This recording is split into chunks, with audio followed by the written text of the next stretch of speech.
आज हम metric space में जो क्लोजर ऑफ ए सेट होता है उसकी कुछ प्रॉपर्टीज डिस्कस करने वाले हैं। फर्स्ट प्रॉपर्टी जो है वो है कि if A is contained in B हो तो this implies that A bar will be contained in B bar. तो उसके लिए हम एक एक्स पॉइंट जो है वो यहां से ले लेते हैं ए बार से। इसका मतलब एक्स जो है एडहेरेंट पॉइंट है ए का, इसका मतलब हर एक आर पॉजिटिव के लिए S R x intersection A will be non empty. अब A जो है वो कंटेन इन B दे रखा है तो दोनों साइड SRX के साथ इंटरसेक्शन ले लो, तो ये बन गया SRX इंटरसेक्शन A, ये बन गया SRX इंटरसेक्शन B।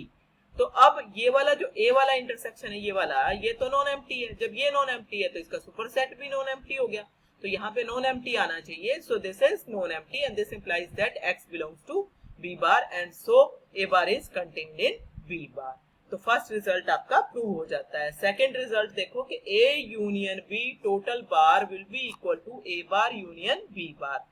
तो अब हमें पता है कि A जो है वो A यूनियन B के अंदर कंटेन्ड है और B जो है वो भी A यूनियन B के अंदर कंटेन्ड है।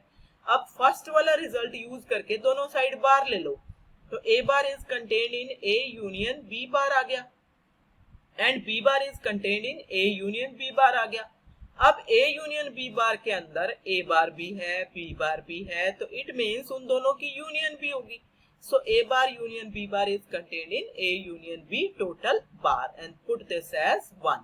अब इसका उल्टा प्रूव करना है आपको, means A union B total bar is contained in A bar union B bar. उसको प्रूव करने के लिए एक्चुअली हम अलग टेक्निक लगा रहे हैं, डायरेक्ट प्रूव नहीं हो पाएगा जल्दी से, इसलिए हम ये प्रूव कर रहे हैं कि इसका जो कॉम्प्लीमेंट है ना वो इसके कॉम्प्लीमेंट में लाई करता है। क्योंकि अगर जो छोटे सेट का कॉम्प्लीमेंट बड़ा होएगा और बड़े सेट का कॉम्प्लीमेंट छोटा होएगा, तो ये बड़ा सेट है ना, तो बड़े सेट का कॉम्प्लीमेंट हो गया ये छोटा मीन्स सबसेट, और जो छोटा सेट है उसका कॉम्प्लीमेंट हो गया बड़ा मीन्स सुपर सेट। तो हमें अब ये प्रूव करना है। अब ये प्रूव करने के लिए यहां से एक x लेना पड़ेगा। अब x आपने ले लिया A bar union B bar total complement से, इसका मतलब x जो है वो A bar union B bar के अंदर नहीं है। जब इस यूनियन के अंदर नहीं है तो ना तो वो A बार में है ना ही वो B बार में है, तो यहाँ पे आएगा एंड। यूजुअली जब हम x belongs to A union B लेते हैं तो मेरे पास आता है x बिलोंग्स टू A और x बिलोंग्स टू B, लेकिन यहाँ पे डज नॉट बिलोंग्स टू है तो जो और है वो एंड में चेंज हो जाएगा, एंड और में चेंज होगा।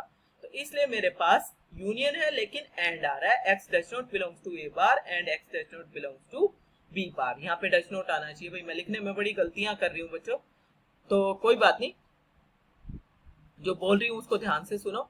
इट मीन्स x जब A बार के अंदर नहीं है means there exist R1 positive such that SR1x intersection A is empty. क्यों? क्योंकि ये इसका एडहेरेंट पॉइंट नहीं है, अगर एडहेरेंट पॉइंट होता तो ये नॉन एम्प्टी आता। ठीक है, इसी तरह से ये B बार में भी नहीं है, so there exist R2 such that SR2x intersection A is also empty. अब R ले लो आप minimum of R1 and R2। अब SR1x SR2x दोनों हैं तो x पे सेंटर वाले स्फीयर ये इस तरह के ही बनेंगे, तो एक का तो कोई ना कोई जो रेडियस है वो मिनिमम आएगा ही आएगा। मान लो R आपने मिनिमम ले लिया, वो R1 भी हो सकता है R2 भी हो सकता है। तो इट मीन्स क्लियरली जो भी छोटे स्फीयर का रेडियस है, जो भी छोटा स्फीयर है वो बड़ों में लाई करेगा, means SRX will be contained in SR1x and SRX will be contained in SR2x. So we have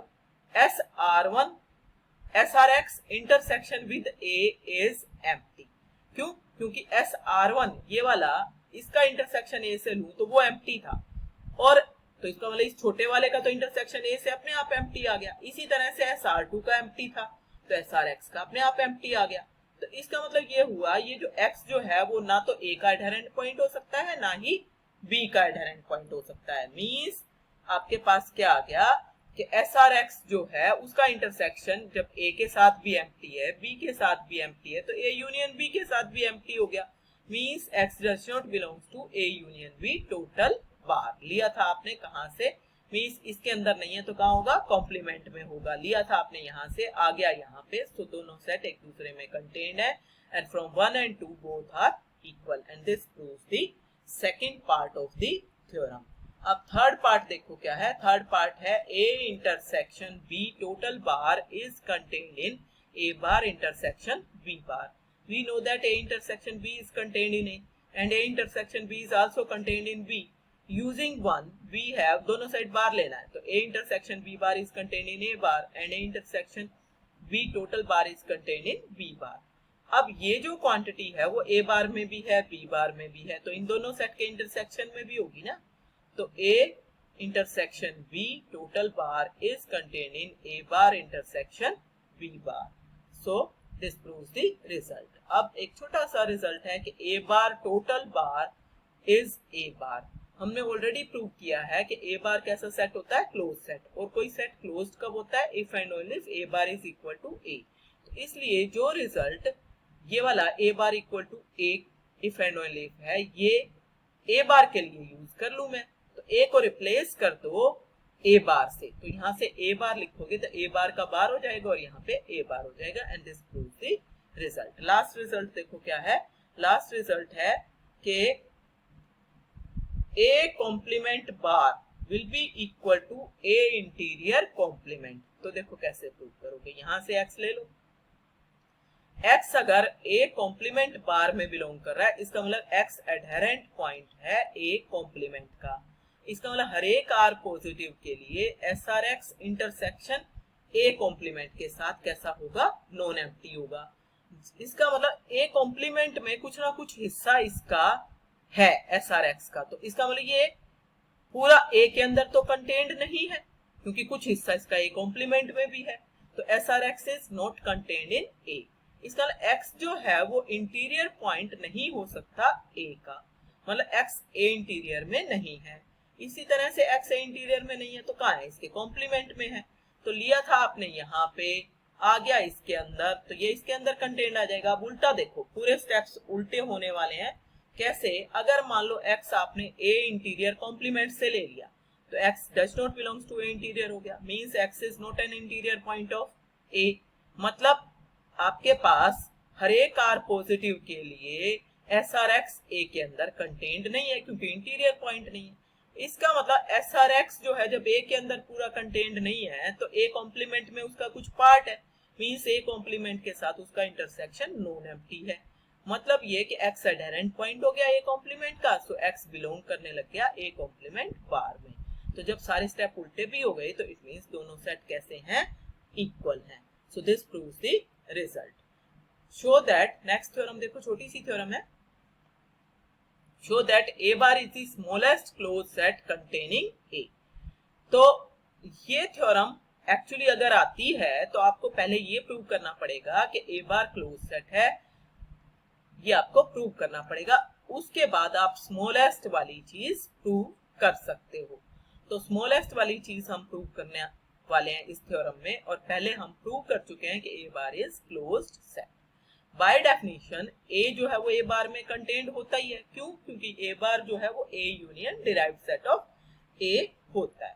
तो इसलिए मान लो B कोई और सेट मान लिया मैंने जो कि क्लोज्ड भी है और A को कंटेन भी कर रहा है, तो इसका मतलब A contain in B assumption से हो गया. दोनों साइड बार ले लो तो A bar contain in B बार आ गया. लेकिन B कैसा है, क्लोज सेट है, और कोई भी सेट क्लोज्ड कब होता है, जब B bar equal to B हो जाए. तो इसका मतलब B बार किसके इक्वल आ गया, B के.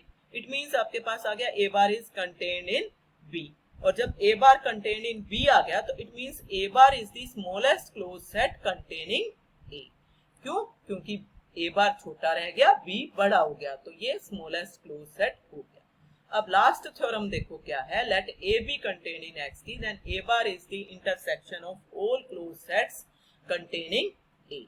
तो उसके लिए हम क्या करें, let F lambda, lambda belongs to capital lambda, B arbitrary collection of closed sets containing A. मतलब ए को कंटेन करने वाले जितने भी क्लोज सेट्स हैं एक्स के अंदर, उन सारों का कलेक्शन मैंने एफ लैम्डा से डिनोट कर लिया.